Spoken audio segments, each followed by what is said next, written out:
What if you become close with a girl you like, but lose all your friends? Mariko, who had moved to the area in her third year of junior high, sat next to Kay. Her father was American, and she had big, blue eyes. She had long legs, too. Kay was surprised to see her walking away in shorts during gym class.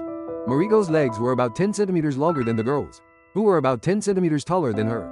It was hard to tell because of her sailor uniform, but she must have had a big chest, too. Mariko had been playing volleyball since she was 3 years old. Perhaps her pointy nose and translucent white skin were made for dancing Swan Lake. But Mariko was lonely. The girls in her class were probably jealous of her beauty. They hated walking next to her. During a parent-teacher conference, Kay saw Mariko's mother, but she didn't look like her at all. Mariko's mother, who had the build of an ordinary Japanese middle-aged woman, was also cold towards Mariko. She probably felt the same way as the other girls in her class. She always walked about 2 meters in front of Mariko. It seemed as if Mariko had no choice but to follow her. Kay and the other boys had formed an alliance. Never lay a hand on Mariko. The declaration of their resolve was made in the locker room before P.E. class. That is how beautiful and sacred Mariko was. Here's what happened. The class split into several groups to work on a theme for the school festival. Kay's group included Mariko and 2 other boys and girls. The 4 of them decided to go see a film being shown by the city's Board of Education. But they only had 2 bicycles. Let's go. For some reason, Mariko sat down on the carrier of Kay's bike. Kay felt an electric current run through his whole body. Also, the conscientious Kay remembered the alliance's declaration of intent.